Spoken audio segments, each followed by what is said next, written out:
Hello students, मैं करण त्रिपाठी आप सभी का केटी क्लासेस द डिस्क्रिप्टिव हब में वेलकम करता हूं। स्टूडेंट्स, आज की क्लास हमारी किस चैप्टर पर होने जा रही है? किस चैप्टर का यहाँ पर मैं आपको प्रैक्टिस क्वेश्चन कराने जा रहा हूँ, वो है एसिड्स, बेसेस एंड सॉल्ट्स, है ना। केमिस्ट्री का 10th क्लास के बोर्ड एग्जाम के पॉइंट ऑफ व्यू से अगर मैं बात करूँ तो काफ़ी इंपॉर्टेंट चैप्टर है। यहाँ से कम आपको दो क्वेश्चन, एक तरीके से दो क्वेश्चन तो आपको देखने को मिलेंगे ही मिलेंगे, राइट। तो ऐसे क्वेश्चन आपको कई बार बोर्ड एग्जाम में देखने को मिल चुके हैं, ठीक है। अपने सीनियर स्टूडेंट से आप बात करके देख सकते हैं। तो 25 फेब को जो एग्ज़ाम आपका होने जा रहा है, शायद वहाँ पर भी आपको ऐसा क्वेश्चन देखने को मिल सकता है। इसलिए बहुत बेहतरीन तरीके से आप इन चीज़ों को समझेंगे। मैं पूरा बेसिक समझाऊंगा और फिर आंसर करेंगे, राइट। हर बार की तरह करण भैया हम क्वेश्चन को पढ़ेंगे और समझेंगे, right. A crystalline substance of green colour X emits gases of, है ना, ये एक्स वाई वाले अच्छे खासे आपके कम से कम दो क्वेश्चन कई बार देखने को मिल जाते हैं बोर्ड एग्जाम में। तो X emits gases of characteristic odor when heated over a flame. It first loses water. ठीक है, सबसे पहले ये वाटर लूज करेगा।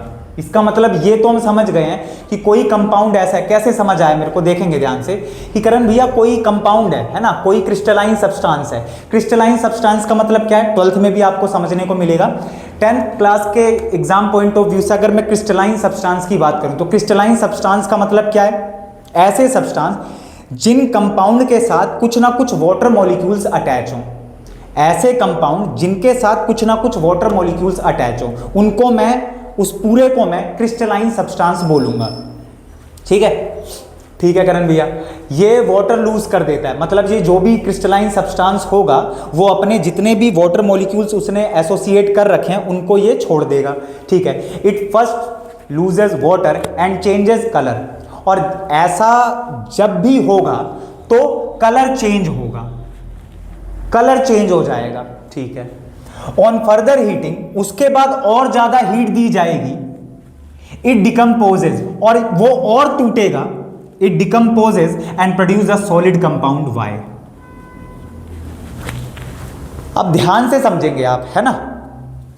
अगर मैं बात करूं यहां पर एक्स ग्रीन कलर का है और ग्रीन कलर का, है ना, पहले क्वेश्चन का जवाब दे रहा हूं मैं। तो पहले क्वेश्चन की अगर मैं यहां पर बात करूं तो ग्रीन कलर का जो सब्सटेंस होता है, क्रिस्टलाइन सब्सटेंस जो ग्रीन कलर का होता है स्टूडेंट्स, कितने वाटर मॉलिक्यूल्स उसके साथ अटैच होते हैं? 7 मॉलिक्यूल्स ऑफ वाटर। तो ये जो X है आपका, आइडेंटिफाई X एंड Y। तो अगर मैं फर्स्ट क्वेश्चन के फर्स्ट पार्ट की बात करूंगा तो ये है FeSO4 with 7 molecules of water. FeSO4 with 7 molecules of water. कैसे पता चला करण भैया? बेटा ये ग्रीन कलर जो दे रखा है, green colour X emits gases of characteristic odour when heated over a flame. इसको हम हीट देंगे, है ना। ये है आपका क्रिस्टलाइन सब्सटेंस और ये क्या है आपका, ये है X। आ रही बात समझ में? It first loses water. तो ये क्या करेगा, ये जैसे ही अपना पानी लूज करेगा तो उसके बाद ये फेरस सल्फेट, देखेंगे ध्यान से, वाटर लूज करते ही एंड चेंजेस कलर। तो ये ग्रीन कलर से किस में चेंज हो जाएगा? व्हाइट कलर में। ग्रीन कलर से किस में चेंज हो जाएगा? व्हाइट कलर में। अभी मैं लिखवाता हूं। ऑन फर्दर हीटिंग, जब इसको और ज्यादा हीट प्रोवाइड कराई जाएगी, इट डिकम्पोजेज। तो सबसे पहले ये फेरस सल्फेट 7H2O ये क्या करेगा, ये अपने वाटर मॉलिक्यूल्स क्या करेगा, लूज कर देगा। तो ये क्या बचा हमारे पास? Ferrous sulphate. ये क्या बचा हमारे पास? फेरस सल्फेट यानी FeSO4। उसके बाद ये जो FeSO4 है, ये जो FeSO4 है स्टूडेंट्स, ये आप ध्यान रखेंगे फर्दर हीटिंग में, यानी डिकम्पोजिशन रिएक्शन यहां पर हमें देखने को मिलेगी। फर्दर हीटिंग में ये FeSO4 पहले ग्रीन कलर से ये किस में चेंज हुआ? व्हाइट कलर में। और ज्यादा अगर FeSO4 को मैं हीट दूंगा तो FeSO4 एक Y नाम का, ये जो X आपका क्रिस्टलाइन सब्सटेंस है, ये सबसे पहले अपने वाटर मॉलिक्यूल्स को लूज करेगा। वाटर मॉलिक्यूल्स को लूज करते ही इसका ग्रीन कलर चेंज हो जाएगा किसमें? व्हाइट कलर में। और ये FeSO4 और ज्यादा अगर मैं हीट प्रोवाइड करूंगा तो FeSO4 डिकम्पोज हो जाएगा और Y नाम का यहां पर एक कंपाउंड देखने को मिलेगा, सॉलिड कंपाउंड, जिसका नाम है फेरिक ऑक्साइड। जिसका नाम है फेरिक ऑक्साइड। क्या नाम है इसका? फेरिक फेरिक ऑक्साइड, और ये क्या है स्टूडेंट्स आपका वाई। तो यानी X क्या है आपका crystalline substance FeSO4 with 7 molecules of water. ठीक है, ये ग्रीन कलर का है, ये किस कलर का है आपका ग्रीन कलर का है, ये आप ध्यान रखेंगे।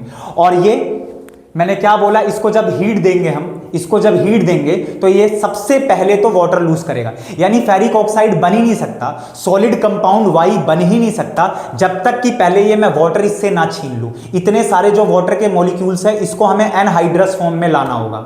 ठीक है, इसके सारे वाटर मॉलिक्यूल्स निकाल लिए हमने जब हमने इसको हीट दी।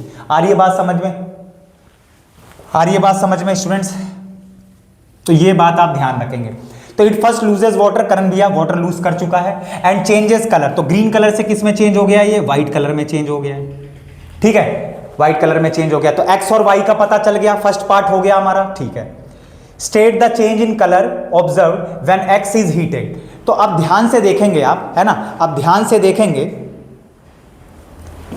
तो यहां पर मैं अब दूसरा पार्ट करा रहा हूं आपको, यहां पर मैं आपको अब दूसरा पार्ट करा रहा हूं। ठीक है, तो ध्यान से इस चीजों को हम समझेंगे।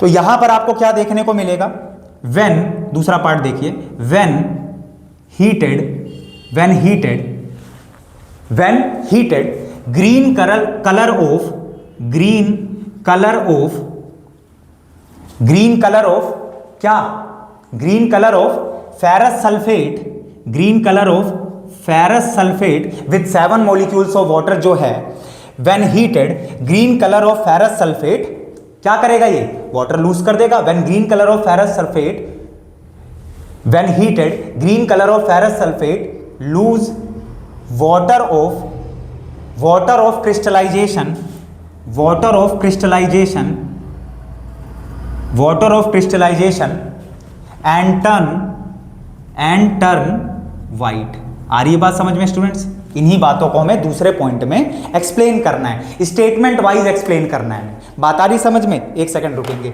हमें क्या करना है, स्टेटमेंट वाइज एक्सप्लेन करना है।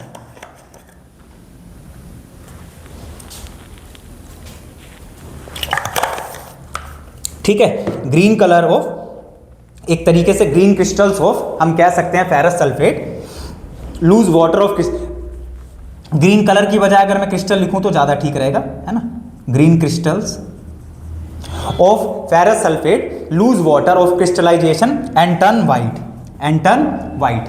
अब आगे क्या देखने को मिलेगा हमें, वाइट तक तो हमने बात कर ली, यानी फेरस सल्फेट ने क्या किया स्टूडेंट्स, अपने जो वाटर मॉलिक्यूल्स हैं वो लूज कर दिए, अपने जो वाटर मॉलिक्यूल्स हैं वो क्या कर दिए, लूज कर दिए। तो यहां पर अब आपके पास क्या आ चुका है, ये जो फेरस सल्फेट के क्रिस्टल्स हैं, यानी जो वाटर मॉलिक्यूल्स के साथ ये अटैच है, ये सारा तो यहां पर खाली हो गया, जो मैंने आपको बताया था अभी पहले पार्ट में, एंड टर्न वाइट। और इसके बाद हमें क्या देखने को मिलेगा, इसके बाद क्या देखने को मिलेगा, जो कलर है हमारा, जो कलर है आगे और चेंज होगा, क्योंकि आप देखिए कलर आपका क्या होगा, आगे और चेंज होगा, then brown on heating, on further heating, then brown on further heating. ठीक है, देन ब्राउन ऑन, हटाएं हाथ से, थोड़ा रब करें, देन ब्राउन ऑन, ध्यान से लिखेंगे भाई, ये पूरे मार्क्स तभी मिलेंगे। देन ब्राउन ऑन, यहां पर लिख रहा हूं मैं, then brown on further heating, further heating. ठीक है, then brown on further heating, और इसके बाद क्या देखने को मिलेगा, then brown on further heating due to the formation of, due to the formation of, due to the formation of, formation of ferric oxide. वही स्टूडेंट्स जो अभी तक हमने समझा, वही बातों को हम यहां पर रिपीट कर रहे हैं सेकंड पॉइंट में, है ना। तो आप क्या लिख सकते हैं, जब हमने हीट किया किसको, ferrous sulphate with 7 molecules of water को जब हमने हीट किया तो उसने अपने वाटर मॉलिक्यूल्स क्या करे, लूज कर दिए, और ये ग्रीन कलर किस में चेंज हो जाएगा, व्हाइट में। ठीक है, वाटर मॉलिक्यूल्स हट चुके हैं करण भैया। और जब और फर्दर हीटिंग की हम बात करेंगे, ध्यान से देखिए, ऑन फर्दर हीटिंग, देन यानी आपका जो फेरिक ऑक्साइड है, जो आपका फेरिक ऑक्साइड है, ये किस कलर का है, ये ब्राउन कलर का है। तो यानी अगर मैं ferrous sulphate with 7 molecules of water को हीट दूंगा तो सबसे पहले वो 7 मॉलिक्यूल्स ऑफ वाटर लूज हो जाएंगे, व्हाइट कलर का आपका कंपाउंड यहां पर बन जाएगा, और उसके बाद और ज्यादा हीटिंग पर वो फेरस सल्फेट, है ना, किस में कन्वर्ट हो जाएगा, डिकम्पोज हो जाएगा फेरिक ऑक्साइड में, जो कि आपका क्या है, compound Y. Solid compound Y। आ रही है बात समझ में? और उसका कलर क्या होगा? Brown colour. आई होप ये सारी बातें आप समझ पाए होंगे, राइट। चलें आगे बढ़े, ठीक है। तो रब कर सकता हूं मैं, देखेंगे आगे। इसके बाद हम यहां पर करने जा रहे हैं जो हमारा क्वेश्चन सेकंड है, और में मैंने डाला हुआ है ना। ये आपका था 3 मार्क्स का, ये आपका है 3 मार्क्स का, और ये जो दूसरा क्वेश्चन देख रहे हैं ये भी आपका स्टूडेंट्स है 3 मार्क्स का। और ये तो काफ़ी ज़्यादा आसान है ना। 3 मार्क्स का क्या ही है, एक ही नंबर में इतना आसान क्वेश्चन देना चाहिए, है ना। तीनों पार्ट एक ही मार्क्स के बनने चाहिए, ठीक है। कैसी बात करो करें भैया, 3 पार्ट है यहाँ पर, 3 मार्क्स तो रखो। आसान बहुत है, आप करेंगे, आपने रिवीजन किया है। एसिड बेसिस एंड सॉल्ट्स मैं 4 महीने पहले इस पर क्लास डाल चुका हूँ, तो आप अगर देख के आए होंगे तो ये क्वेश्चन आपके लिए बिल्कुल आसान हो जाएगा, ठीक है। चलें आगे, देखिए। Write chemical equations to show what happens when an acid reacts with, यानी यहाँ पर हम एसिड को रिएक्ट करने जा रहे हैं किससे? एक बार मेटल से, और उसके बाद अगली रिएक्शन देखेंगे उसमें एसिड को बेस से रिएक्ट करेंगे, और जो थर्ड रिएक्शन होगी हमारी केमिकल इक्वेशन, वहां पर एसिड कार्बोनेट से रिएक्ट कर रहा होगा। चलिए देखते हैं ध्यान से। तो सबसे पहले मैं करने जा रहा हूं मेटल से। तो मेटल को अगर मैं रिएक्ट करूंगा किससे? एसिड से, तो मेरे पास क्या बनेगा? हमेशा आप ध्यान रखेंगे, बहुत ही बेसिक सी बात है, सॉल्ट प्लस में हाइड्रोजन गैस, है ना। याद हो चुकी होगी अब तक ये रिएक्शन आपको। कोई भी एसिड स्टूडेंट्स, जैसे यहाँ पर मैंने लिया HCl नाम का एक एसिड, और इसको एक मेटल से रिएक्ट कर दिया, वो मैंने लिया सोडियम, मुझे कॉमन सॉल्ट बनाना है। अरे तो कभी भी आपका जो मेटल है, मेटल जब एसिड से रिएक्ट करेगा, है ना, मेटल जब एसिड से रिएक्ट करेगा तो आपको क्या देखने को मिलेगा? आपको क्या देखने को मिलेगा? यहाँ पर सॉल्ट आ जाएगा, ये सोडियम है, और HCl हमेशा क्या होगा? अगर आप इसको डिसोसिएट करेंगे तो यहाँ पर हाइड्रोजन आयन आएंगे और क्लोरीन आयन आएंगे, हाइड्रोजन आयन और क्लोरीन आयन। तो ये हाइड्रोजन आयन तो गैस की फॉर्म में रिलीज हो जाएगा, ठीक है करण भैया। और ये जो सोडियम है ये भी फर्दर सोडियम आयन में इसको आप कन्वर्ट कर सकते हो। तो Na+ आयन और क्लोरीन माइनस आयन ये दोनों आपस में बॉन्ड बना लेंगे और आपके पास सॉल्ट तैयार हो जाएगा NaCl नाम का। आ रही है बात समझ में? तो आप ध्यान रखेंगे, कोई भी और भी रिएक्शन आप दिखा सकते हैं, जैसे जिंक है। जिंक को अगर मैं हाइड्रोक्लोरिक एसिड से रिएक्ट कर रहा हूं तो क्या आएगा मेरे पास? Zinc chloride. क्या आएगा मेरे पास? जिंक क्लोराइड प्लस में hydrogen gas, zinc chloride plus में हाइड्रोजन गैस। आ रही है बात समझ में? गैस का सिंबल मैंने G यूज किया है। तो इस तरीके से आप कर सकते हैं। वहीं अगर हम बेस की बात करेंगे, रब करें इसको, रब करें। अगर मैं बेस की बात कर रहा हूं स्टूडेंट्स, तो यहां पर अगर मैं बेस की बात कर रहा हूं तो अगर मेटल को मतलब एसिड को अगर मैं बेस से रिएक्ट करूंगा, एसिड को स्टूडेंट्स अगर मैं दूसरे पार्ट की बात कर रहा हूं स्टूडेंट्स, बेस से रिएक्ट करूंगा तो क्या आएगा मेरे पास? ये तो है ना, पूरी दुनिया जानती है इस रिएक्शन को। तो इस रिएक्शन का नाम क्या है? Standard neutralisation reaction. यहां पर हमेशा आपको सॉल्ट प्लस में वाटर मॉलिक्यूल मिलेंगे, यहां पर हमेशा आपको सॉल्ट प्लस में वाटर मॉलिक्यूल फॉर्म होंगे। तो ये रिएक्शन, इस रिएक्शन का नाम क्या है स्टूडेंट्स? Neutralisation reaction. हमेशा आप याद रखेंगे इस रिएक्शन का नाम न्यूट्रलाइजेशन रिएक्शन। कोई सा एग्जांपल ले लीजिए, मैं यही ले लूं कोई सा एग्जांपल, है ना। चलो दोनों एक बढ़िया से स्ट्रॉन्ग एसिड और स्ट्रॉन्ग बेस लेते हैं। जैसे HCl लिया मैंने, और साथ में मैंने क्या लिया? एक बेस मैंने लिया सोडियम हाइड्रोक्साइड। तो यहाँ पर आपको क्या देखने को मिलेगा? ये सोडियम हाइड्रोक्साइड आयंस में डिसोसिएट होगा, सोडियम आयन और हाइड्रोक्साइड आयन, और ये HCl हाइड्रोजन आयन और क्लोरीन आयन। तो सोडियम आयन क्लोरीन आयन के साथ जाएगा। फिर से कर दिया, अभी तो पीछे भी हमने NaCl बनाया था। क्या बात है, कई जगहों से NaCl बन रहा है, बहुत अच्छी बात है। और प्लस में हाइड्रोक्साइड आयन और हाइड्रोजन आयन ये आपस में मर्ज कर जाएंगे और आपका वाटर मॉलिक्यूल रिलीज कर जाएगा। इस तरीके से आपका दूसरा पार्ट भी यहाँ पर खत्म होता है। अगर मैं चलूँ तीसरे पार्ट की ओर, कहीं हम तेजी से भाग तो नहीं रहे, अच्छे से आपको सारी बातें समझ आ रही हैं? चलिए इसी बात पर मैं आपको एक और एग्जाम्पल दे देता हूँ, है ना। दूसरे पार्ट का एक और एग्जाम्पल ले लेते हैं। कोई सा और एसिड लीजिए, जैसे मैं यहाँ पर लेने जा रहा हूँ, मान लीजिए फॉस्फोरिक एसिड H3PO4। अगर मैं इसको एक बेस से रिएक्ट करूँ, है ना, वीक एसिड है, अगर इसको मैं मान लीजिए मैग्नीशियम हाइड्रोक्साइड, है ना, ये भी एक स्ट्रॉन्ग बेस की कैटेगरी में आएगा, मैग्नीशियम हाइड्रोक्साइड, इससे रिएक्ट करूँ। देखिए स्टूडेंट्स, एसिड है ना, एसिड है आपका, है ना। देखिए एसिड है, इन्होंने क्वेश्चन में क्या कहा है, एसिड को आपको एक बार मेटल से रिएक्ट कराना है। अरे करण भैया अभी तो करके देखा हमने, एसिड को बेस से रिएक्ट करके बताइए क्या बनेगा। तो ये रहा, एसिड को जब भी बेस से रिएक्ट करेंगे हमेशा सॉल्ट प्लस में वाटर मॉलिक्यूल रिलीज होंगे। तो एसिड, अब मैंने एसिड बदल लिया, हर बार क्या HCl NaOH का ही एग्जाम्पल दोगे क्या? नहीं करण भैया बिल्कुल ऐसी बात नहीं है, कुछ और भी एसिड हम ले सकते हैं। हमें तो बहुत सारे मिनरल एसिड के नाम पता है ना।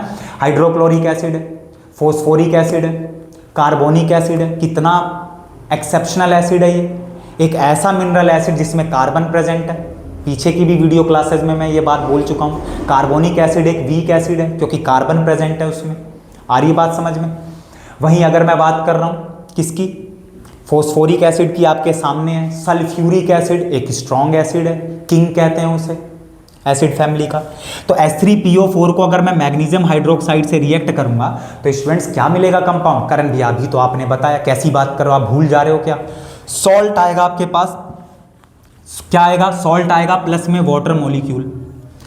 सॉल्ट का नाम क्या होगा? सॉल्ट का केमिकल फॉर्मूला क्या होगा? स्टूडेंट्स बिल्कुल भी टेंशन नहीं लेनी है क्योंकि आप केटी क्लासेस द डिस्क्रिप्टिव हब पर बने हुए हैं, तो आपको हर तरीके का सॉल्ट बनाना आ चुका होगा। नहीं आया होगा तो आज की क्लास से आप समझ जाएंगे। फिर से मेरा वही टेक्निक यूज करिए, आयंस में सॉल्ट रटने नहीं है, सॉल्ट बनाना है। कैसे बनेगा? ये मैग्नीशियम हाइड्रोक्साइड को अगर मैं इनके आयंस में डिसोसिएट कर लूं, मैग्नीशियम आयन और हाइड्रोक्साइड आयन, ठीक है करण भैया। और वहीं अगर मैं फोस्फोरिक एसिड की बात करूं तो ये आपके पास हाइड्रोजन आयन और फोस्फेट आयन, ठीक है करण भैया। आ रही है बात समझ में? बोलिए, आ रही है बात समझ में? मैग्नीशियम हाइड्रोक्साइड, मैग्नीशियम आयन और hydroxide ion. Phosphoric acid, acid का हमेशा कॉमन आयन क्या होता है? Hydrogen ion. बेस का हमेशा कॉमन आयन क्या होता है? Hydroxide ion. तो यहां पर जो हाइड्रोक्साइड आयन और हाइड्रोजन आयन है, वाटर मॉलिक्यूल बन गया, H और OH, H2O रिलीज हो गए। और वहीं अगर मैं बात करूंगा, ये वाटर मॉलिक्यूल तो बन गए। करण भैया अब बताओ सॉल्ट क्या बनेगा? तो आप ध्यान से देख सकते हैं, ये जो मैग्नीशियम आयन है प्लस का, और यहां पर ढूंढिए माइनस का आयन ढूंढ दीजिए। ये प्लस और माइनस, ये तो वाटर मॉलिक्यूल्स हमने फॉर्म कर लिए। वहीं अगर मैं बात करूंगा किसकी, मैग्नीशियम आयन, और यहां इसका प्लस आयन क्या है? ये रहा। इसका माइनस आयन क्या है? ये रहा। तो करण भैया दोनों को मर्ज कर देंगे तो मैग्नीशियम फोस्फेट नाम का सॉल्ट तैयार हो जाएगा। कौन सा? Magnesium phosphate. क्या बात है करण भैया, कितना बढ़िया हमने बनाया। तो मैग्नीशियम फोस्फेट नाम का सॉल्ट तैयार हो जाएगा। Mg3PO4 होल ट्वाइस, मैग्नीशियम की वैलेंसी फोर्स PO4 पर गई और PO4 की मैग्नीशियम पर आई। PO4 के पास कितने आयंस होते हैं? 3, और मैग्नीशियम के पास 2। तो ये तो 9th क्लास में सीखा होगा, नहीं सीखा है तो केमिकल फॉर्मूले पर भी मैंने 2 क्लासेस डाली हुई हैं, आप जाकर देख सकते हैं। ठीक है, सर्च करेंगे आप, ठीक है, केटी क्लासेस द डिस्क्रिप्टिव हब, और वहां पर आप एक टॉपिक का नाम डाल देना, और वो क्या है? Chemical equation. अदरवाइज आप पूरे चैप्टर का नाम भी डालेंगे तो भी मैं आपके सामने प्रकट हो जाऊंगा। चैप्टर का नाम क्या है? क्या है? Atoms and molecules. तो आप समझ पाएंगे स्टूडेंट्स, इस तरीके से आपने बेस का भी काम तमाम कर दिया। एसिड की बेस के साथ रिएक्शन, करण भैया न्यूट्रलाइजेशन रिएक्शन, जिसमें सॉल्ट बनेगा और वाटर मॉलिक्यूल्स फॉर्म होंगे। आगे बढ़ें, कार्बोनेट की देख लें। चलिए कार्बोनेट की देख लेते हैं। आइए, कार्बोनेट की अगर यहाँ पर हम बात करेंगे, कार्बोनेट की अगर मैं यहाँ पर आपसे बात करूँगा तो थर्ड रिएक्शन देखिए, एसिड की कार्बोनेट के साथ टाइम कम है, ठीक है, बैटरी डिफ्यूज़ होने वाली है ना पूरी तरीके से, मेरी ख्याल से 7 से 8% बची होगी, तो जल्दी से कार्बोनेट वाली भी समझ लीजिए। कार्बोनेट का मतलब स्टूडेंट्स है यहाँ पर, ये नहीं कि सीधे कार्बोनेट का मतलब मेटल कार्बोनेट्स की यहाँ पर बात हो रही है। कार्बोनेट्स का मतलब क्या है? एसिड की कार्बोनेट के साथ रिएक्शन का मतलब क्या है? मेटल कार्बोनेट्स के साथ। तो ले लीजिए, मैंने यहाँ पर एसिड के साथ एक मेटल कार्बोनेट लिया है, Na2CO3। CO3 नहीं लेना है सिर्फ, CO3 कुछ होता भी नहीं है, CO3 तो आयन की फॉर्म में होता है, कार्बोनेट आयन। यहां पर कार्बोनेट का मतलब है, एग्जामिनर आपसे क्या पूछना चाह रहा है कि एसिड की मेटल कार्बोनेट के साथ रिएक्शन करिए। तो एसिड जब मेटल कार्बोनेट के साथ रिएक्शन करता है तो भी स्टूडेंट्स कितनी बार करण भैया सॉल्ट बनेगा? लो फिर सॉल्ट बन गया, बताओ पहली रिएक्शन में भी सॉल्ट बना, दूसरी रिएक्शन में भी सॉल्ट बना, तीसरी रिएक्शन में भी सॉल्ट बन रहा है, लेकिन यहां पर तीन तीन कंपाउंड बनेंगे। एक तो सॉल्ट खुद है, इसके साथ कार्बन डाइऑक्साइड गैस है, और प्लस में वाटर मॉलिक्यूल्स आप भूल ही नहीं सकते। करण भैया दूसरी रिएक्शन में भी तो वाटर मॉलिक्यूल फॉर्म हुआ था, तो करण भैया यहां पर तीसरी रिएक्शन में भी, लेकिन वाटर मॉलिक्यूल के साथ एक एक्स्ट्रा प्रोडक्ट आ चुका है, by product carbon dioxide gas भी रिलीज होगी। आ जाइए ले लें, एक एग्जांपल ले लें, H2SO4 लें। चलो एसिड बदलते हैं, सल्फ्यूरिक एसिड लिया प्लस में सोडियम कार्बोनेट, है ना, और ये जब रिएक्शन होगी तो आपको क्या देखने को मिलेगा? तो करण भैया यहां पर हमारे पास सोडियम और सल्फेट, इसका सोडियम आयन प्लस का और इसका सल्फेट आयन माइनस का आपस में मर्ज हो जाएंगे, और ये Na2SO4 सोडियम सल्फेट नाम का सॉल्ट तैयार हो चुका है करण भैया। और साथ में ये तो हर कोई जानता है, आई थिंक सब कोई, ये सभी स्टूडेंट्स जानते हैं कि कभी भी एसिड अगर मेटल कार्बोनेट या मेटल हाइड्रोजन कार्बोनेट के साथ रिएक्ट करेगा तो हमेशा हमारे पास सॉल्ट, कार्बन डाइऑक्साइड गैस और वाटर मॉलिक्यूल फॉर्म होगा ही होगा। तो आई थिंक आप ये सारी बातें समझ पाए होंगे। तो इजाजत दीजिए मुझे, मिलते हैं फिर नेक्स्ट क्लास में।